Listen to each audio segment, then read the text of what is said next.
एक लड़का रहता था। मोहित दिखने में बहुत ही सुंदर था। वो एक बड़ी कंपनी में काम करता था और ठीक ठाक कमा लेता था।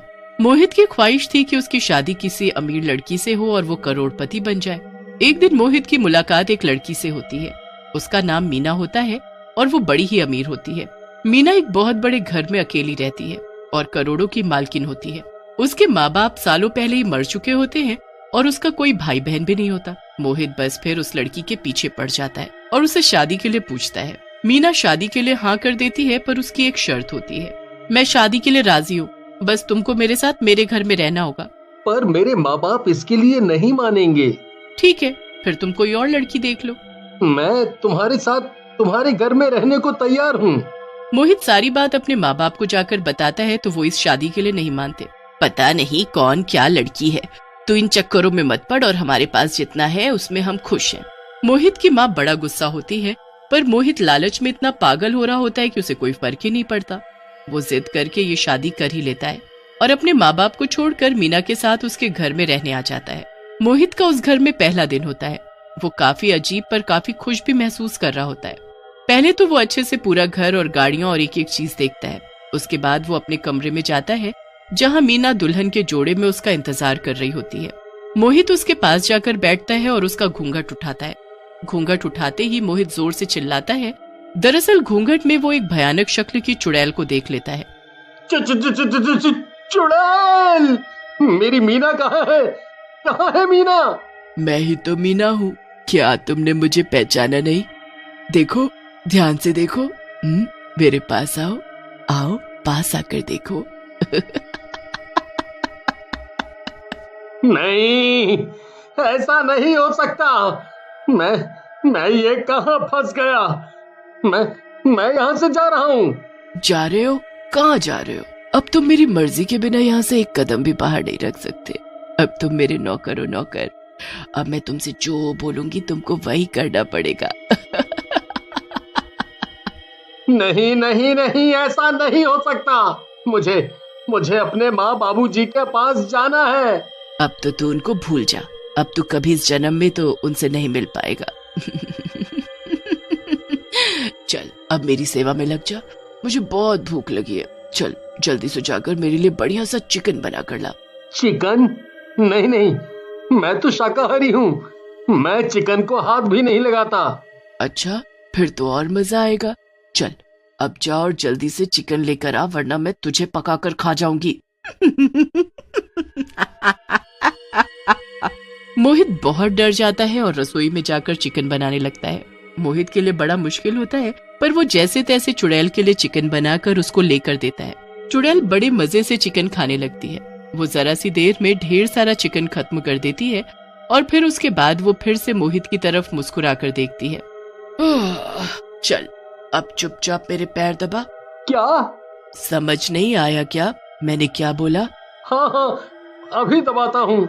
मोहित चुड़ैल के पैर दबाने लगता है। चुड़ैल बड़े मजे से सो जाती है। अब मोहित सोचने लगता है कि ये वहाँ से भागने का बढ़िया मौका है। वो जल्दी से खड़ा होता है और धीरे से उस कमरे से निकल जाता है। फिर वो भागता हुआ मेन गेट तक पहुँच जाता है। मोहित जल्दी से कुंडी खोलता है और दरवाजा खोलकर भागने ही लगता है कि चुड़ैल उसके सामने आ खड़ी होती है। मुझसे बचकर भाग रहा था? तुझे क्या लगा मुझे पता नहीं चलेगा? लगता है तू भूल गया है कि मैं एक चुड़ैल हूँ। तेरी पल पल की खबर मुझे है, इसलिए कुछ भी करने से पहले 100 बार सोच लेना, समझा? वरना अपनी जान से हाथ धो बैठेगा। मुझसे गलती हो गई, अब मैं ऐसा नहीं करूँगा। मुझे माफ कर दो। जल्दी समझ गया, ये तेरे लिए अच्छा है। उसके बाद मोहित घर के अंदर वापस चला जाता है और एक कोने में बैठे बैठे सो जाता है। अगली सुबह जब मोहित सो ही रहा होता है तो चुड़ैल उसके मुंह पर एक बाल्टी पानी फेंक कर मारती है। कौन है? कौन है? अभी तक सोया पड़ा है, जल्दी उठ और काम पर लग जा। पूरे घर की सफाई कर और सारे बगीचे को भी अच्छे से साफ कर दियो, पर उससे पहले मुझे बढ़िया सा नाश्ता चाहिए, समझा? मोहित पहले चुड़ैल के लिए नाश्ता बनाता है, फिर उसके बाद घर की सफाई में लग जाता है। पूरा दिन घर के काम करके मोहित का बुरा हाल हो जाता है। उसे बहुत भूख भी लगी होती है, इसीलिए वो रसोई में जाकर कुछ खाने लगता है। तभी चुड़ैल वहाँ पर आकर खड़ी हो जाती है और उसके हाथ से खाना छीन लेती है। पहले जाकर मेरे सारे कपड़े धो, फिर खाने के बारे में सोचना। मोहित चुड़ैल के कपड़े धोने जाता है और इतने ढेर सारे कपड़े देखकर उसका रोना ही छूट जाता है। इतने सारे कपड़े, हे भगवान, मैं ये कैसे धोऊंगा? मुझ में जरा भी जान नहीं बची। मैं ये कहाँ आकर फंस गया? मैंने क्यों इससे शादी कर ली? मैं कब यहाँ से निकल पाऊंगा? कब यहाँ से निकल पाऊंगा? मोहित बहुत रोता है और रोते रोते कपड़े धोने लगता है। पूरे दिन काम करने के बाद मोहित को खाना नसीब होता है। मोहित अपनी पुरानी जिंदगी को याद करके बहुत दुखी होता है और उसको बस एक ही उम्मीद होती है कि जब उसके माँ बाप की नाराजगी खत्म हो जाएगी तो वो उससे मिलने जरूर आएंगे और उसको छुड़ा कर ले जाएंगे। मोहित ऐसे ही चुड़ैल के सारे काम करता रहता है। चुड़ैल उससे से ज्यादा काम करवाती और जरा भी आराम नहीं करने देती थी। ऐसे ही काम करते करते बहुत दिन निकल जाते हैं। एक दिन मोहित के पिताजी मोहित को फोन करते हैं, पर मोहित का फोन चुड़ैल के पास होता है और वो मोहित की आवाज में बात करने लगती है। मोहित के माँ बाप को मोहित से मिले काफी दिन हो जाते हैं, तो वो एक दिन उससे उसके ससुराल पहुंच जाते हैं। वहां जाकर वो देखते हैं कि बाहर से ताला लगा हुआ है। मोहित उस वक्त चुड़ैल के कमरे में उसके साथ ही होता है। वो बहुत ही बेचैन होने लगता है कि उनको कैसे बताए कि वो यहीं अंदर कैद है। अजी, यहाँ तो ताला लगा है, आखिर ये मोहित है कहाँ? जरा उसे फोन तो लगाओ। मोहित के पिताजी उसे फोन लगाते हैं तो चुड़ैल मोहित की आवाज में बात करने लगती है। अरे बेटा, हम तेरे ससुराल तुझसे मिलने आए थे। यहाँ तो ताला लगा है, तू कहाँ है? अरे, हम सब कहीं बाहर घूमने आए हुए थे। हमें आने में कुछ दिन लग जाएंगे। आप वापस घर चले जाओ। मोहित ये सब देखकर बड़ा बेबस महसूस कर रहा था। उसे समझ नहीं आ रहा था कि कैसे अपने माँ बाप को बताए कि वो वहीं है। फिर उसे एक तरकीब सूझती है। वो सफाई करते करते एक पेन, डायरी और किताब नीचे बेड के पास गिरा देता है और पैर से उसे अंदर घुसा देता है। ये क्या कर रहे हो? ठीक से काम करो। मोहित बेड के नीचे घुस जाता है और फटाफट पेपर पर लिख देता है कि उसकी शादी मीना से नहीं बल्कि चुड़ैल से हुई है और उसने उसे घर में कैद किया हुआ है। कितनी देर हो गई? क्या अभी तक सामान नहीं निकला? हाँ, बस निकल गया। मोहित जल्दी से उस पेपर को मुंह में रख लेता है और पेन, डायरी अपनी जगह रख देता है। उसके बाद वो खिड़की साफ करने लगता है और जैसे ही चुड़ैल का ध्यान कहीं और होता है और मुंह से पेपर निकालकर उसे नीचे अपने माँ बाप के पास फेंक देता है। अरे, ये क्या कूड़ा है? किसने फेंका है? इसमें शायद कुछ है। मोहित की माँ उस कागज को उठाती है। उसे पढ़कर उसके होश उड़ जाते हैं। मोहित के पिता जब उसे पढ़ते हैं तो वो भी घबरा जाते हैं। चलो जल्दी चलकर किसी से मदद मांगते हैं।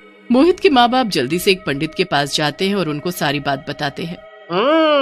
मतलब तुम्हारे बेटे ने एक चुड़ैल से शादी कर ली है।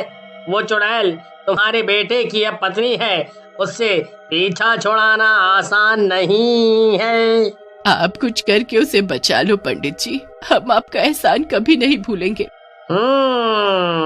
तो एक काम करो, ये लो लड्डू और इससे कैसे भी करके अपने बेटे तक पहुंचा दो। ये लड्डू तुम्हारे बेटे को उस चुड़ैल को रात 12 बजे खिलाना होगा। वो लड्डू लेकर वो लोग वहाँ से चले जाते हैं। फिर एक कागज पर सब लिखकर उसमें वो लड्डू रखकर वो घर के बाहर खड़े हो जाते हैं। फिर वो दोबारा मोहित के नंबर पर फोन करते हैं। कैसे हो बेटा? तुम आ गए क्या वापस घूमकर? अरे, इतनी जल्दी कैसे आ जाऊंगा? मैंने बताया तो, काफी दिन लगेंगे। मोहित समझ जाता है कि उसके माँ बाप घर के बाहर है।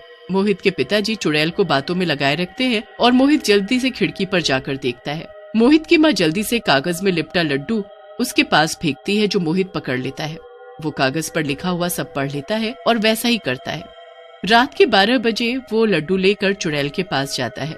आज मेरा जन्मदिन है, मैंने लड्डू बनाए हैं। अगर तुम ये खाओगी तो मुझे बहुत खुशी होगी। लड्डू? अरे वाह!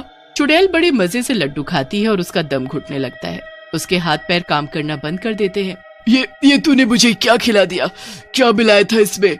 चुड़ैल चीखती चिल्लाती रह जाती है और तड़प तड़प कर जमीन में गिर जाती है। उसके बाद वो वहाँ से गायब हो जाती है। मोहित जल्दी से नीचे भागता है और दरवाजा खोलकर अपने माँ बाप के गले लगकर खूब रोता है। मैंने तुझे कितना समझाया था, मत पड़ ऐसी लड़की के चक्कर में जिसे तू जानता तक नहीं, और ऊपर से तेरा लालच। कहते हैं ना, लालच बुरी बला है। शायद आज तुझे समझ आ गया होगा। हाँ माँ, बहुत अच्छे से। उसके बाद वो सब घर चले जाते हैं और मोहित फिर एक बहुत ही गरीब लड़की से शादी कर लेता है और सब